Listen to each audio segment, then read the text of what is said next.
Hello, everyone. I'm Jean-Claude at Beyond Mystic, and welcome to the second episode of The Big Silver Short with Chris Marcus from Arcadia Economics. Chris, how are you today?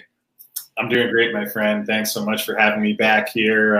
Exciting times in Silverland, so I'm guessing there's a few people smiling out there today and looking forward to digging in. Well, we're two big grins on the screen here, so I think we're indicative of the viewership as well. Well, thank you so much, Chris, for coming back on the show. I know we had a fabulous interview about your book the first time, The Big Silver Short, and we had barely scratched the surface. This is a big topic, and you've done a lot of research. You've talked to a lot of the experts in this field, and you really have a good feel for what's going on. And you and I were chatting back and forth over the last couple of weeks, and I said, yeah, it feels like we're going to have to do part two of our first interview. And I felt that we were going to be called by the action in silver price. And so here we are. We just slammed right through $20. And of course, it seems like the whole world has changed. Now, that being said, for the folks on YouTube, we are cautiously optimistic. Both Chris and I have been in this for a long time, and we've seen a lot of silver fakes. So who knows? We might be looking at that now. Although things do feel different. There's so much going on in geopolitics around the world right now, and quite little that has to do with this move in silver. So, well, there is, and this is what we're going to get into today, because that seems to be under the cover of darkness right now, and we're going to try to decipher the tea leaves here with Chris. So, folks, hang on today. This is a live interactive show. We do want your questions and your comments. We're going to try to participate together and try to figure things out together, and maybe also have a few celebration laps around and have some fun here. It is very exciting. So, Chris, why don't we start by, let's go back a little bit. Let's backtrack a little bit, because maybe some of my viewers haven't seen our first interview. So maybe shortly in the next 2 minutes, encapsulate the book a little bit. What was your drive for the book, and what's the main focus of the research that you did, just to bring people up to speed? And then we'll get into what seems to be happening now since March on the COMEX and why we're seeing all of this silver action here. Sure. First, I guess I'll give a disclaimer. I'm not a licensed financial planner. I'm a former options trader who got into the metals in 2009. And by 2011, I had a bunch of option positions on GLD, SLV. Oh, and I see you can't wait for Silverfest in September. Looking forward to seeing you there, David. Jean-Claude, I think that's one thing you mentioned about giving people smiling, or we've been planning a silver party in September, and it's hitting me that I don't know if there's been actually like any sort of celebration in the silver world since the Hunt brothers, where, you know, the price takes 40 years at a clip for it to go up. Yeah. So I think there's something to be said, you know.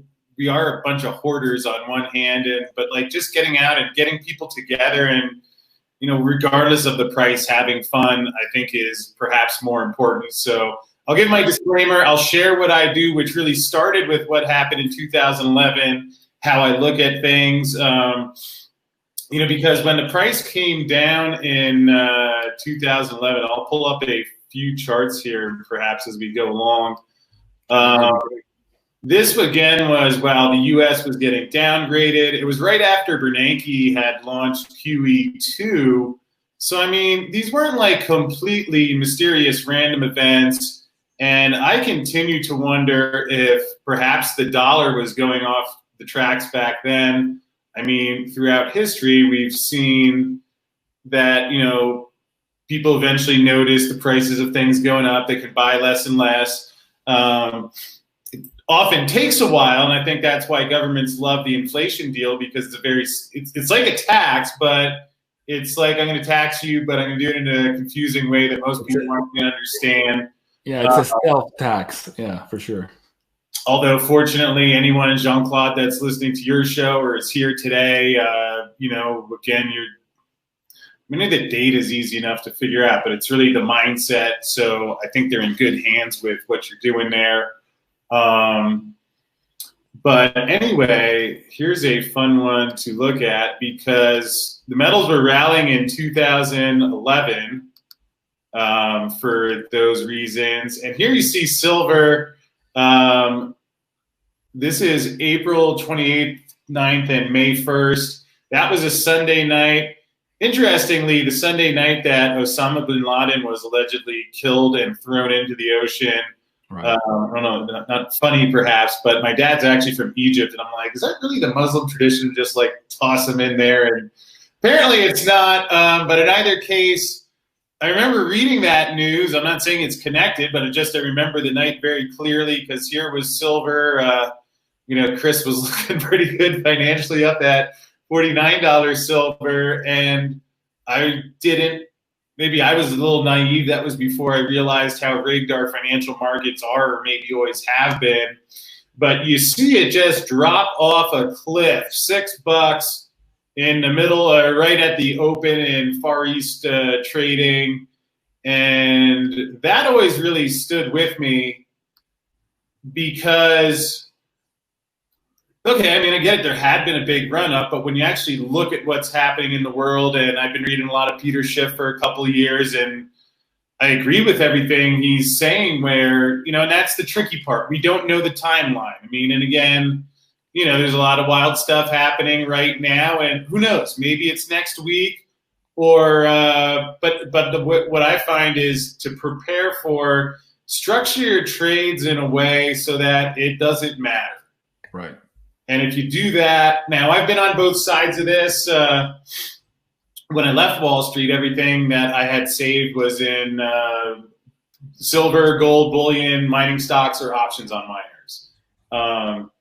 And I'm not by any means suggesting that to anyone. I'm just saying that having worked at a trading shop and the degree to which this seems so massively out of line, I'm just saying what I did. I'm not saying it's the right thing to do. When it goes up, it's great. When it goes down, it's less fun. So I'll be clear about any risks and anything like that here today. But I mean, that's how extreme it was, especially as I started learning. One of the fun little facts, the book was done in interview style format. So it's like all these guys have been learning from, anyone who knew anything about silver had been listening to the last decade. And I would start hearing more and more that, for every piece of physical silver, you have multiple claims on it. There's SLV, there's COMEX futures where the leverage is insane. Remind me, please, Jean-Claude, to give you my fun fact of the day. It's so special that you're going to love it, and silver investors will love it. It kind of points out the leverage. And one of the things I asked all these experts that I brought in for the book was for each physical ounce of silver, how many people think they own it? And would you like to take a guess at the smallest answer I received to this question? Or anyone watching along, if you want to mention that in the comments, what do you think is the smallest answer from guys like David Morgan or folks like that? Their smallest answer? Yeah. How many people think they own that same piece of silver? The smallest. I think the smallest I've heard one of those guys mention was 5-1 as the smallest. How about we add a 0 behind that? Yeah. Would give us what? 50. But let's add another 0 behind that one too. Throw in the Jinsu knives on this little Wall Street scheme. It's funny, David Morgan was like, well, the common estimates are 500, but that doesn't factor in the derivatives, which who really knows? Maybe I'll toss in my fun fact now. Sure, let's do it. Do it live. If somebody wants to say that the CFTC and COMEX are just, and the Silver Trust are putting out completely fraudulent data, I wouldn't doubt that, because some of the numbers we've seen in like the last couple of weeks are so stunning. But at least on data provided by the CFTC, for some reason, I don't even know why they show this, but they have a field which shows short position and long position of the 4 and 8 largest traders. So essentially saying of the 4 people who have the largest short position, which are likely banks, 4 individual entities are short 30% of the open interest, which comes out to about 300 million ounces of silver. Now, keep in mind that we only mine in a regular year about 900 million ounces, and we're running a deficit last year. That was before all the people who are out there buying silver, the stunning numbers that are being taken in delivery on the COMEX, the stunning numbers in SLV. I'll pull it up later. Like, you wouldn't believe And that was also before some of these mines shut down production after That COVID was and all that before stuff. the mines shut down for production. So essentially, you're saying that 4 banks or traders are short 300 million ounces, which I don't think you would ever find that amount of silver anywhere near even the current price in the 20s. But put another way for folks, because a lot of people have wondered at some point, do the banks say, geez, because they are short. And keep in mind, I know people have been watching this for so long and think it'll never end. But ironically enough, even JP Morgan, you remember the London whale, Bruce Iskill, Yeah. he piled on that credit index. The other banks knew they had it on big, and it squeezed him. Yeah. And it's like even JP Morgan isn't immune to market dynamics. You put anything on too big, you put too much leverage onto anything, you guarantee certain outcomes. So here you have 4 traders that, keep in mind, if they're short 300 million ounces, that means for every dollar that silver goes up, they collectively lose $300 million. Mm-hmm. So when silver went from 20 to 23, they lost almost $1 billion. Yeah. Now, on one hand, I mean, these banks seems like they get like a direct credit line from the Fed, and so it's the weird part is like, on one hand, does it really matter? Now, on the other hand, to the degree that there is some guy sitting on a trading desk and he has a boss and they're losing a big chunk, and then when you think, I mean, you really have a prisoner's dilemma where, I mean, you've seen some of them overtly start to exit. Bank of Nova Scotia, is in the news. We get this Reuters report, which maybe they could change. I don't know. Maybe it's like a Rothschild insider. I mean, Reuters usually isn't pulling stuff out of left field. So why they even mention that banks are withdrawing from the market. And it also raises an interesting question in that usually in our time we've been alive, anytime a market is hot and moving, Wall Street flocks to it like maggots, right? Right. And here you have the indication of we're about $80 in gold away from something historic, and all of a sudden Wall Street's like, nah, we don't want to be involved in this. Okay, so a lot of the pieces are in place. Yeah. But I mean, it's like you can see the ultimate outcome. It's very similar to the London gold pool. I mean, it's really part 2 playing out. So this has happened before. It hasn't happened recently. I mean, it happened in 2011. Maybe they kept it in check, but I would say if I can offer a piece of advice, but people already know what they're doing. I don't need but just if you can switch that mindset from like, I hope it goes up, where. And I've been, that's why I mentioned when I left Wall Street, I've been in the position where, I was starting a business, so I didn't have income coming in. So I know what it's like to say like, man, if it just went up, I'd be home free. Yet, it's nice for everyone who's, you're still out there doing your thing and you have income. And I was thinking about it the other day, whether it's silver bullion or the mining shares, where unless I can somehow figure out how the Fed's ever going to unprint, the debt's ever going to be paid off, I just throw it in there regularly every month or a couple of months. My belief is the less thinking, the less trying to get clever. Yeah. Should I sell here today and get the pullback? That introduces a lot of risky decisions that I'm not saying there aren't people who aren't equipped to make, but it's like if you sell today because you think it's going to get a pullback and it goes up $3 tomorrow, yeah, you have a plan in place to handle that without letting your emotions affect it. And that's the big point. A lot of people don't have the emotional wherewithal to go and play this game. So for them, what you're saying makes a lot of sense. Just put a little bit in, do your dollar cost averaging and let it ride. And it's your insurance for a rainy day. If you think about it that way, you shouldn't lose too much sleep. That's a very good point. Let's go back to last fall when we started seeing these traders being caught for spoofing the silver market, these investigations now, the change of language at the DOJ talking about RICO charges, some of these guys turning state evidence. Is it your feel, I was talking to Big Sweer about this last week in our interview, is this your feel that is part and parcel an instigator or one of the blocks that you said is in place now that has transpired to bring us to where we're at today, where we see all this massive open interest and also this action here that doesn't seem to be matching silver's traditional trading range per day. What do you think about that? Well, just one thing, in case anyone in the audience is not aware of this, that it's JP Morgan that was charged their traders, their desk with the RICO Act, labeled a criminal enterprise. Also the custodian of SLV, the largest. It's like, why don't we just give them like a fox costume, paint like some chickens on the silver bars, and give them like the little burglar bag running out of there? Pretty much. It's a great question. Is this Department of Justice? I've gone back and forth having faith or not.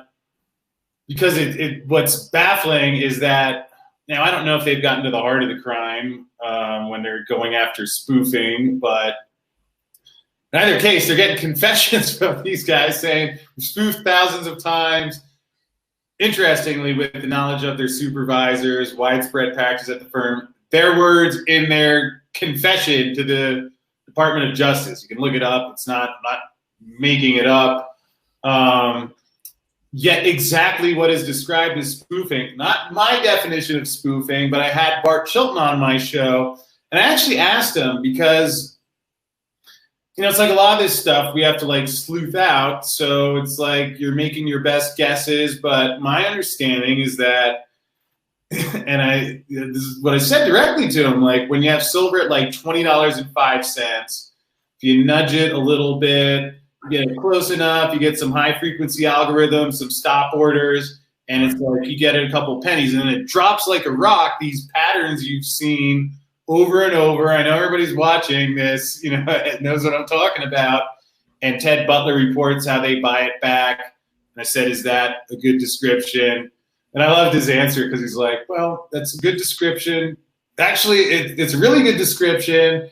And then he talked about some details for a minute and then comes back and says, the only difference between what you said and what happens today is that now the way the markets are set up, when people spoof, the move is much larger.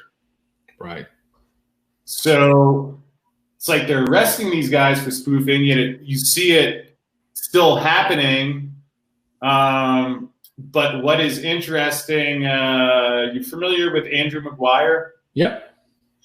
So Andrew came on my show last month or earlier this month, and it was a week after because we had seen JP Morgan in their COMEX warehouse report. Basically, now I know Ted Butler thinks they have 1 billion ounces. I think my guess is Ted is likely right on parts of that. I can't confirm. I mean, have they been skimming? There were those record Eagle sales for a couple of years while the price was coming down.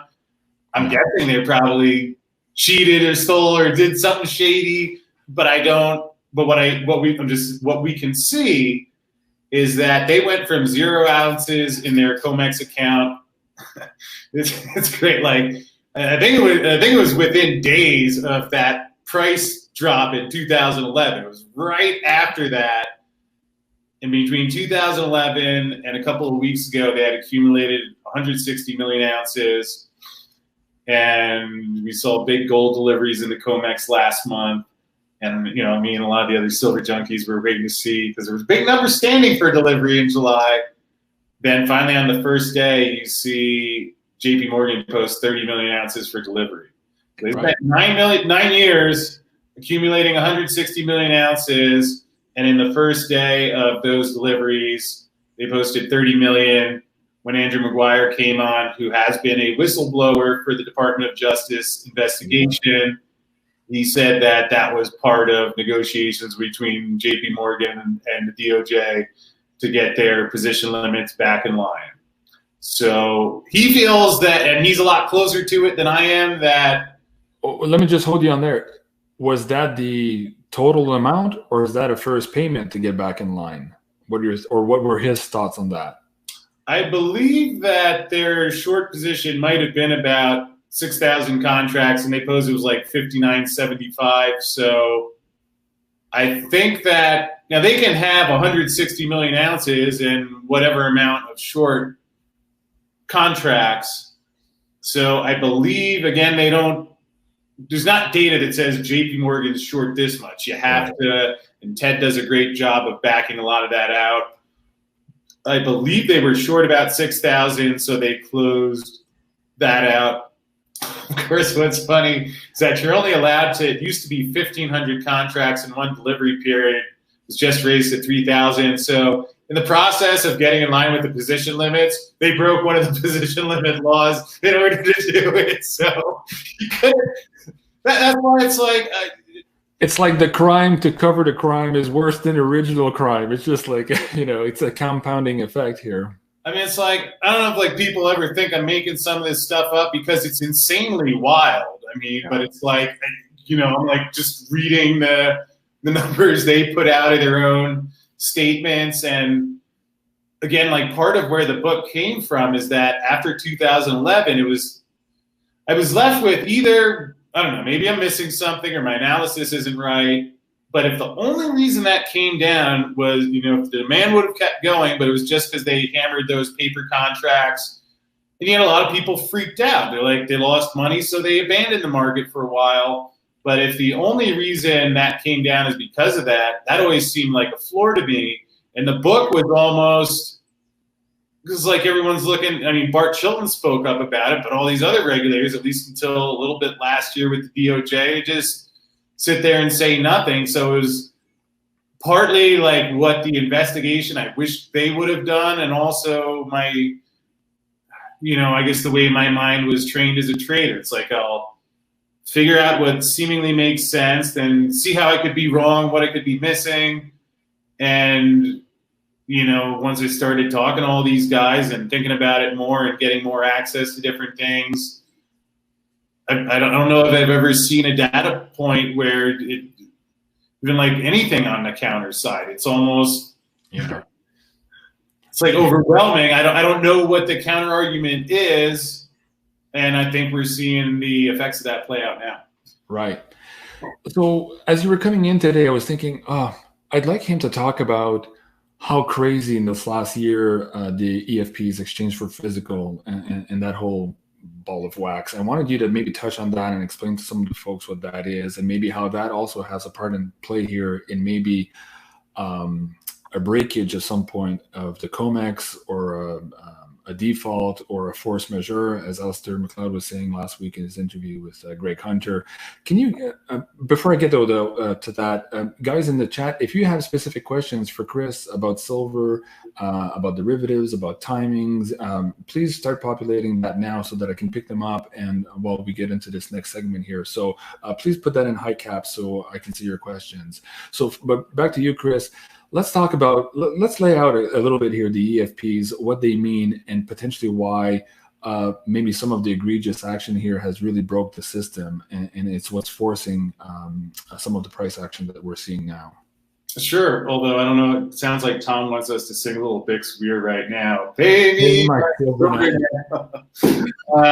EFPs is a little... it's been a bit of a black box mystery. I started hearing about it, I don't know, maybe 2 years ago. And I guess a simple way of thinking about it is that there's these contracts on the COMEX, and rather than settling them with payment, they were shifting them over to London, kind of just building more paper.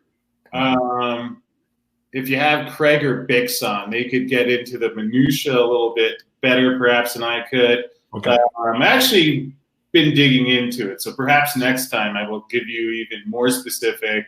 Or I'll bring you in. I'd love to do maybe a roundtable discussion. We could bring Craig and Bix Weir and yourself, and we could really do a turn of the table here and put all the pieces, because I think everyone has a piece of that puzzle, and it'd be very fascinating to put all these minds together to really lock it in. And I think Craig is close. I saw his analysis on the Greg Hunter show a week and a half ago, and I thought, wow, that's starting to make a lot of sense. It took him like 20 minutes to explain it. There was a lot in there. But man, I wish I could get you guys on and see where we can maybe fill in some of those gaps. But that's very interesting. Great interview he did on Greg's show. I was actually about to listen to it for the second time this morning, and will do that. Does a great job of. He's one of the guys that it's my homework most of the time. because Craig does have some great information. He was one of the chapters of the book. And he actually has data on the EFPs, so the site is great. $12 a month. I mean, you're like making $12 on some of these moves in like a second. But essentially, you can think of it as an extension, and now it was going. They were shifting these contracts from COMEX over to London. So what was interesting, and we will pull up the chart here, is that you may have heard on March 23rd and March 24th, that's when HSBC lost $200 million. That's what we're getting. That March 23rd, Jean-Claude, do you remember what happened that day? No. That was the day 8 days after the Fed started QE again. I think, people were wondering when we're going to have a Sunday night announcement like Nixon, and we already had it. I think just everything was happening so quickly, people didn't really grasp it. But 8 days later on the 23rd, that was when the Fed said, wait, we can't even put a number on how much we're going to print. We have to go unlimited. And are you able to see the chart here? Yep. Go ahead. So you can see here's March 22nd was the Sunday, so gold's at $1,500. Looks kind of like the silver chart where, and I love these charts where it's just flat as a board, then jumps $25 in a clip, $50, then flat as a board again. And what's interesting, you see here, and Jean-Claude, maybe we can make a movie or a book or something. I would love to get access to the trading records. I mean, that fits the definition of a spoof. But essentially, I guess I've heard a couple folks phrase it as that being the day that the paper markets broke in the gold market. So you saw a lot of the EFP volume drop. I believe it was pretty shortly right after that. And now we've had this game of musical chairs between the COMEX and the LBMA, and they're like, well, you need help with your bars? We'll send bars. We need help with our bars. So. Where the fuck are we gonna get them? Well, that's the thing, because it's fascinating to me. I'm a subscriber at JS Mindset, and of course they were talking about March too, cool. that broke this stuff. And to bring it down to the level of the man on the street, we're trying to figure out, first of all, how did it break? And I think we're leading up to it. I think there was exaggeration on the spoofs. Eventually they get caught. Same thing with the EFPs. At some point, they were doing that to avoid maybe a default, which apparently they've already defaulted, and this EFP was a way of covering that default on delivery. I think it had the default. Yeah, that's the thing, but it's not declared as a default. And if it were, that would change the whole game at this point, and then nobody would have confidence. But I think we're there now. We're getting to that point now, and that's partially, I think, what Silver is sniffing out here is that there is no more confidence in the COMEX and the LBNA, and it's starting to show its ugly face. And I think Greg was on this too. He was thinking, well, maybe this is a controlled retraction of this silver manipulation. What do you think about that? Do you think that they still have enough dry powder to do that? Is that what we're seeing now? Because this morning, Biggs did a video too. He talked about all the derivatives that were put in yesterday to try to get silver from running out of control and only, barely put a dent in the thing. So what do you think about that manipulation and that dry powder?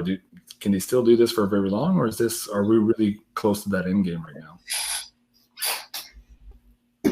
I mean, they can probably do it longer than what I think they can. Right. Or at least it might be worthwhile to approach our investment decisions with that at least being somewhat factored in. You could make the case that this thing is yesterday was the first time it really started to remind me of 2011, which I can remember clear as a day. I mean, again, maybe that's the fun part when you have the trade on. You guys will remember this a decade from now. Some of you were there for 2011, 2008. So I mean, it's possible. We could very easily see. Let's see, I got my chart up here. This I made a couple of months ago. We'll see if we can. So there's probability of a COMEX failure, metals break. I don't know. I thought a couple months ago with what I was seeing that it was over 50% this year. I mean, gee, if you're telling me they're stringing this, well, I guess we don't have $20 silver anymore. Because I was wondering, you know, it's like if you get $2,000 gold, is silver really going to be below $20? Right. And to the idea of you said that about the shorts, I guess maybe another way of phrasing what happened on March 23rd and 24th. Yeah, you had Bernanke, and I know it's Powell, but I enjoy like labeling them all into one. And if I may diverge for a second, Jean-Claude, although Sure. I think it's a worthwhile tangent, I have my silver soldier here, but nice. I'm finding someone who can mint me. Is that a flamethrower? What's that? Is that a flamethrower he's holding? Does he have a tank on his back? What does he have there? Oh, yeah, he's got the tank on his back. So. Yeah, it's a flamethrower. Okay, cool. So I kept looking at these guys, and for years I've wanted to do this. Now life is turning out pretty well, and but I'm making my own action set of central bankers in 1 ounce silver figurine form. Cool. Started with, you know, I think people would want a paperweight on their desk of a 1 ounce Ben Bernanke working a printing press, for example. Yeah. Now it's expanded. We're going to get him, you know, throwing money out of the helicopter, sleeping Janet Yellen, and more. So you can collect and trade. The whole cast. Yeah. Just like G.I. Joe, but made of silver. And when you buy them, the asset value pays for the premium in due time as bankers print more money. So it's really a win-win for everyone but Ben. But back to your question, when they launched the unlimited QE, I mean, you had gold demand. So it's like, you know, we can dig into the minutia, but on some level, these shorts were getting torched. Someone is short the metal, or maybe they're not and the data is lying, but right now, according to what the CFTC is putting out there, 4 banks lost, how much is silver up today? $1. So 300 million right there. Yeah. Which really, what you think about, go ahead. Go ahead, sorry, go ahead. Well, just that the big announcement was CIBC lost 200 million on those 2 days. Well, puts that in context. If that was a big event, someone's getting clobbered right now.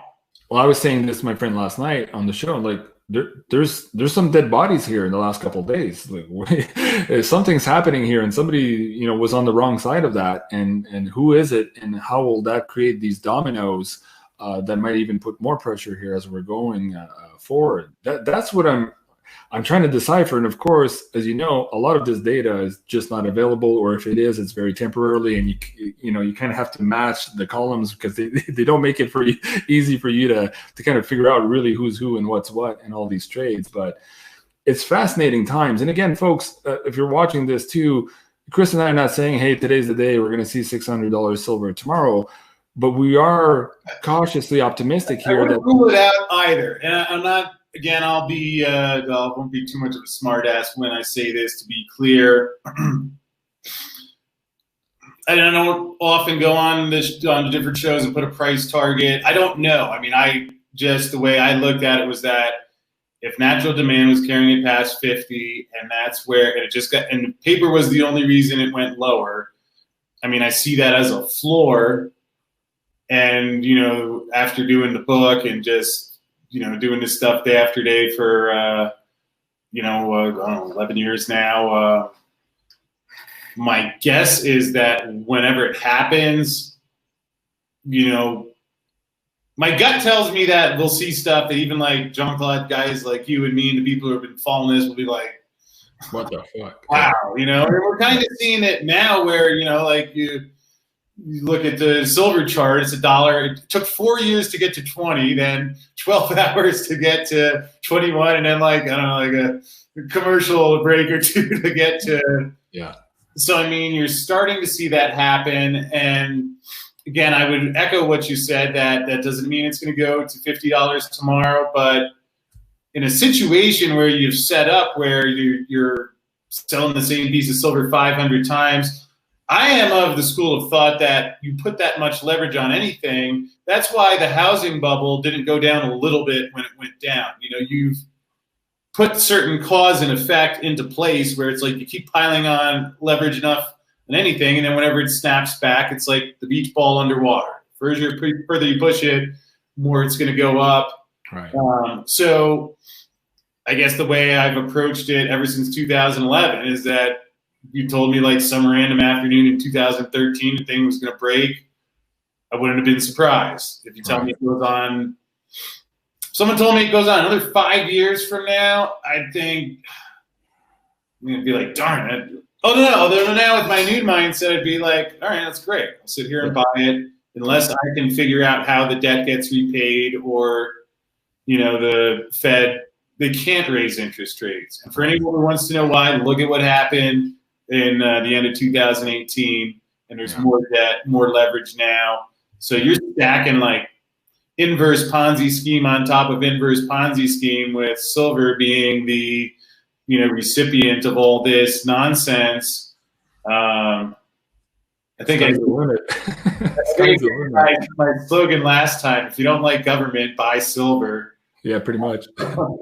You made a good point earlier, and I just wanted to circle back to the folks who are just getting into it too. One, I mean, unless you're part of the cabal, you'll never know when they're playing the games, when they're going to trigger any moves. So, you're playing with fire. And of course, you can look at some of these patterns of these spoofing algorithms and all that stuff, and you can make money off of that too, as long as you have the intestinal fortitude and you're not banking the house and your kids' school fund. Go ahead and have fun with that.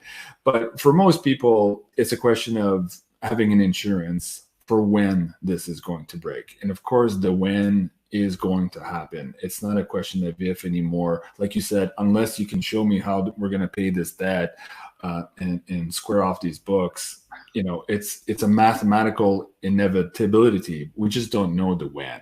And so your approach of just putting it out there and letting it ride, I think, is very interesting. And that's also why I'm excited today in the last couple of days as I see this action. But at the same time, I'm like, if it's now, it's now. Okay. If it's not, it's okay too. And I don't want to get myself into the psyche of, okay, we're there now, and then have another disappointment, because quite frankly, I've had a few of those, and I think you have too. As you were early into this career, we never thought that the Fed and all these guys can push this can so far down the road. Today, if you ask me, hey, can they push it down another 10 years? I'd first say, well, maybe. I mean, who knows? I wouldn't say no anymore, but I would say, man, I think it's getting a lot harder and harder. And when you look at the environment around the planet, all the geopolitics and everything that's breaking now in the economy, think of the shipping trades, everything's just like, it's not working like it used to. So I'm sure that has an effect on their ability to control the price mechanisms here. So in that sense, I can't see this going much further as I thought, in 2010, but that's not to say that it's going to happen tomorrow either. What's your feel on that perspective? Well, I'd say maybe it's, it seems like we're at the point where rather than wondering if it's going to go on 5 years, maybe we're wondering, Jean-Claude, it's, I guess, 3:43 Eastern time right now. And it's like, I'm wondering, is silver going to break 23 before we finish this? Yeah, am I going to have to call you back tonight and say, holy fuck, we need to have an update? And it's interesting. Some of these patterns we've seen here remind me actually of what we just looked at in the gold chart on March 23rd to March 24th. And my guess is it's interesting. I'm not a technical analyst, but just the way silver got a little bit past 20 in 2016. You've had people talking about that level for years, and maybe I do or don't agree with that, but to the degree that we're talking about people are putting a lot of money into the market, I remember wondering, gee, when it finally goes through 21, will it shoot through it? Which in this case it did. You see here it is at 21, and then just blast almost right through 22 on that same move. Yeah. Someone was asking me, what do I think happens next? Again, like you said, Jean-Claude, certainly, I don't know. I wouldn't be surprised if we see it $20 tomorrow or next week. I'm not saying that's going to happen, but my guess is you'll probably see it interesting, see how it bounced up right against 23. Yeah.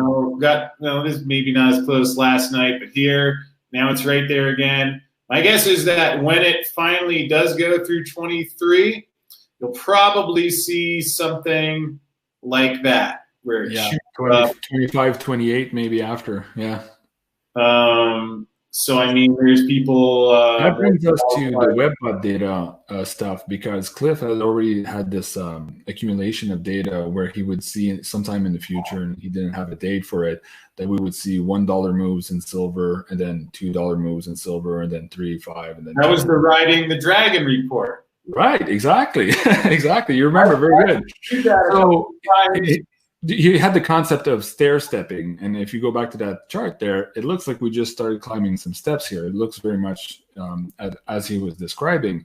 And one of the concepts, and for people who may not be aware of the WebBot data and what it does, essentially the concept is that all humans are psychic, and we leak psychic information as we speak and as we choose our words. And so there's very powerful servers and applications and software that Cliff wrote to basically scour the net, put all that together, and use what he calls a model of model space. And he gives basically points and values or emotional values to certain words, and he can extrapolate data from that.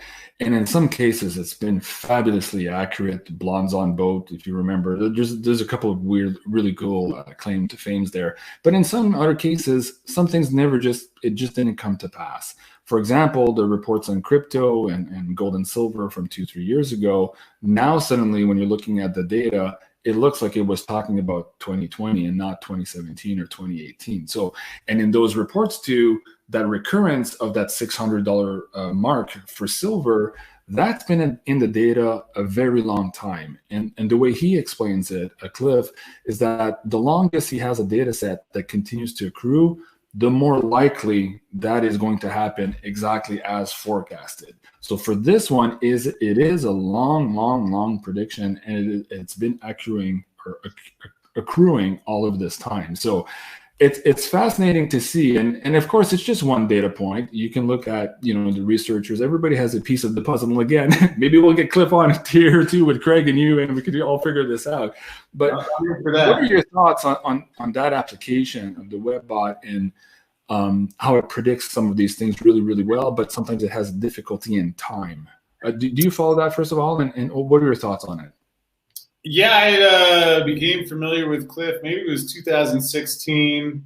Certainly the $600 silver number caught my attention a little bit. Yeah. But more so, it's like when I would hear him talk, especially like anyone who starts talking about malinvestment of capital, which means they've read Austrian economics, there's certain phrases that when I hear people throw out, I'm like, okay, this guy's certainly done some studying and knows a few things that you don't find on CNBC. And everything he said, I mean, I know there's the numbers, some of which come through, some of which haven't. But, it's like I like to look to the reasoning. Does this make sense? And I remember, like, there were sometimes like, how could this guy know this much stuff, right? And but I remember, he said the crypto things were more accurate, and the metals ran into trouble because of the manipulation. And I know some people say, oh, he's making an excuse. And I don't know. I mean, but to me, it's like, no, I mean, we're not talking about like a crystal clear science. So I know February of 2018 was when a lot of things were expected to happen. And it's interesting because we found out later that right when his crypto predictions started becoming wrong, that was when, this is what I love about government. You don't have to like catch them doing anything. Just notice like when they brag about committing felonies but don't realize it. I'm sure you caught that story, Christopher Giancarlo, former commissioner of the CFTC. They're really rounding up some all-stars there because he came out apparently in a speech in San Francisco, and he said one of the unknown victories of the Trump administration was that we popped the Bitcoin bubble. Yep. And you know what? That's what caused the FBI to go pay a visit to Bitcoin Ben, because Bitcoin Ben had such a rant when he heard that story. He's like, "You mother plucker," whatever. So that was pretty interesting. Bix had some great videos on that too, which I remember in one day. And that's what Bix I think is great at. Man, I was darn ticked. It's like the same as people find out, hey, I bought gold and silver in 2010 when I saw these guys, running a hyperinflation Ponzi scheme, and then I lost money. What's going on with that? Well, you got cheated. Yeah. And I think fortunately I have a little plans to at least help round up. Maybe we'll get some class action lawsuits going. I am starting a petition that would suggest people can sign if they think JP Morgan at least should be banned. Like, is there enough on the confessions here to say, like, you guys can't play here anymore? And right. Similarly, just a few, you got to give me a minute, a few comments on this Giancarlo thing. He said, we took action to pop the first bubble since the housing bubble. Yeah. So, and apparently no one associated with this watched Donald Trump in 2016 talk about how the stock market was a bubble fueled by the Fed to make the Democrats look good. But now it's a great roaring economy and good interest rates. But okay, so that's not a bubble. It was interesting that people listed. There was Steve Mnuchin, Gary Cohn. I'm like, Gary Cohn, I'm like, wasn't he the former Goldman guy too? Mnuchin, a former Goldman guy. And they're saying these guys took it upon themselves to pop the bubble. I'm like, wait, what do you mean pop the bubble? You're deciding which markets are. I don't think it's a bubble. I think the dollar's a bubble. Yeah. Your crappy bond market's a bubble. Yeah. I don't know why you can't see that. Maybe you're and I wonder what did Goldman Sachs warn their customers? Goldman Sachs take their money before they pop the bubble. Exactly. And then they said, well, they even said we use the advent of the futures contract to pop the bubble. Yeah. It's an admission of guilt. Jean-Claude, where do you think they might have learned that you could suppress an asset price with a futures contract? Gold or silver, maybe? Exactly. Yeah. Fascinating. Chris, always a good time to talk to you. And I know you have an interview or another commitment on the hour here. So we have about 8 minutes left. So before we go, I was scanning. I think we've pretty much answered a lot of the comments and questions. I don't see anything outstanding. But tell people, first of all, the status of your book, where to buy your book, what forms we can get it on. Also, maybe give us an update on these silver figurines. Like, what's the timeline for that? Where can we support you on that? So give us a little bit of an idea how we can reach you and support you here. Well, you can find Silver Talk Radio at arcadiaeconomics.com. That's why I left Wall Street. That's why I've done all this stuff where, it was just the most darn fascinating thing I've wondered at times, why was I able to see this and these guys working around me couldn't? And, I remember when we were doing the book, there a lot of nights I was getting nervous and worrying. Fortunately, I listen to Jean-Claude now, so I'm letting go of silly habits like that. But I was worried the thing was going to blow up before the book got out there, because I was like, man, if I could get this out there and have it on the record, right. And now to have it unraveling in the exact way that so many of these guys laid out shortly after it's come out. There is an audio version, which you can find, right? Go to arcadiaeconomics.com. You can't miss it. The print version out on Amazon now. Fortunately, it seems like people are really enjoying it, getting a lot of good feedback. Some people asking when part 2 is coming out or when the movie is coming out. And, it's partly I sat here for the last decade feeling like I'm watching The Big Short part 2. And, it's an incredible story that I feel blessed that it's like I could just go on, point out first grade level economics and banker silliness and, it's fun. I have to commend you on your timing, because it very much looks like you chose the perfect timing. As you're saying here, you worked on this book, you were able to get it on the record. And man, right now, and of course, putting my hand in the fire, it very much looks like it's developing like a lot of your researcher and your research has uncovered. So that's fascinating that you'll be able to do the rounds where this product is so fresh and on people's mind. Of course, as people are enjoying silver and trying to figure out who was it that really messed them up and stole their their lifelong savings all these years, we'll know. So that's interesting that you were talking also about the class action lawsuits and stuff. But are you thinking about doing a part 2? Have you already started that now? I don't know. I've had 2 people tell me about part 2. Partly, I was kind of giggling there when you said I chose the perfect time. I don't know how much of that timing I chose. It was like, that's when, we got the first version out. By the way, if anyone's wondering, yes, I have realized we didn't remember to put a table of contents. We're going to, but it was like we were rushing because I felt, this is an incredible opportunity if you can have the right mindset. And, it's one thing to say silver is going to go up, but to really get these guys, people who were there for the Hunt brothers commenting on it. People talking about, Warren Buffett didn't load up on silver once, loaded up on it twice. Yeah. And if you actually go to his 1998 shareholder meeting and hear him talking about it, all the reasons he talked about are the same reasons that we sat here and talked about for the last hour. So, I'm quite fortunate that it's out there.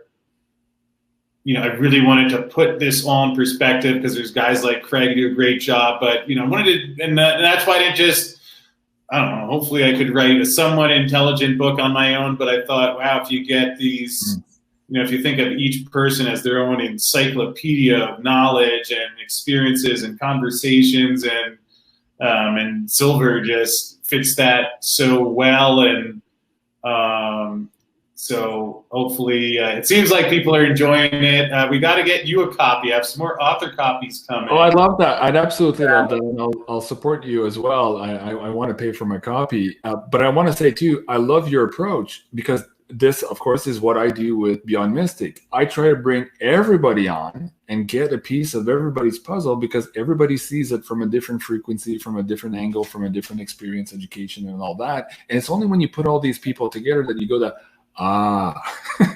now I get it, right? And so I love that about you and your way, the way you wrote the book and how you're really approaching things. And again, it's what I do here, and that's why I appreciate so much doing these live things too, because sometimes, man, the audience is really smart and they'll give you the right questions or the right comments just at the right time, and it's just almost like, divine intervention sometimes. So it's really cool. Wow. Is there anything else? I feel like I want to ask you to put a timestamp or a price somewhere just to have it on the record, but I don't want to push you into that either. But really, what do you feel next week? What's your gut telling you? What is this next week, or maybe the end of this month? Let's bring it out to August. Where are we in August on all of this? Well, can I change the parameters there a little bit? Sure. I guess the way, we talked a little bit about this, I see it as kind of binary, where it was going to sit around 17 or 18 bucks until something happened. Right. It appears as if something is happening now. Again, it's like if the banks, given, the way people look at that $20, $21 level, if they had the ability to keep the price below $20, you would think that was where you'd throw your full Monty out there. Anything you can do. Yeah. Like one of those baseball playoff games where they got like the catcher pitching in the 23rd inning. Right. And so to see it just shoot through that. Let's see. We got 2 minutes left. Are we above 20? Oh, we're above 20. The bid is 22.98. It was at 23 earlier because I put up a comment from Glass Effects. So I don't know which chart he was looking at. If you want to bring up the futures contract, that'll be already over 23. And again, what's interesting, we had record deliveries on the COMEX in July, and the current open interest is 10 times what probably a lot of that will be closed out, but right. So I wonder I think when it happens, I don't see how it can be a slow grind. Whenever the COMEX is exposed, I think you'll have prices north of 50. I'll bet they will be stunning. I'd say I'd say there's a good chance we see a $30 or high 20. I mean, we're already in the 20s. I think there's a pretty good chance we see a $30 price. In August? Chance we see 50 or higher, but don't. You're talking about August now? I don't know. But let's say I think in 2020 there's a good chance we see 30. There is a chance in my mind that we see beyond that. So that's why I would say be careful about, am I going to get $1 cheaper? If what I'm saying makes sense, and your underlying view is that you don't really know for sure what's going to happen tomorrow, but we're talking about a $23 asset that's worth north of 50. It's pretty safe to buy. Go to your strength. And if your strength is that seems mathematically inevitable, then have fun guessing, maybe take, small account and play around. Great way to learn. Right. But don't get a bunch of silver, get a bunch of mining stocks if that's right for you, and just leave them sit there. Yeah. I mean, hopefully you're going to be owners in business that are selling, silver at a much higher price. Perhaps just last thing, John Claude, if I could mention, I will be manning the Miles Franklin booth at the Sprott Symposium online this week. So if anyone is there, I'll be there pretty much afternoon and evening, Wednesday, Thursday, and Friday. And if you want to come talk silver, it'd be great to interact with folks. And thanks so much for having me on the show again. We'll have a fun year. We'll hopefully do this again soon. Well, okay, I'll hold you to that. I'm going to try to set up a silver round table. So you'll see an email from me in the next couple of days. We'll try to bring a few people on. We can get up to 4 here. It still makes sense, and we can hear each other speak and have a good conversation. So I'll touch base back with you on email here, and we'll try to figure that out, especially as we move forward here. There's so much momentum and there's so much interest, and I love the idea again of bringing different minds together. Who knows what magic we can put forward here. So again, everyone, thank you so much for being on the show today. That was none other than Chris Marcus from Arcadia Economics. You can find his book there and also on Amazon. Thank you so much, Chris, for all your time today, and we'll see you soon. Au revoir.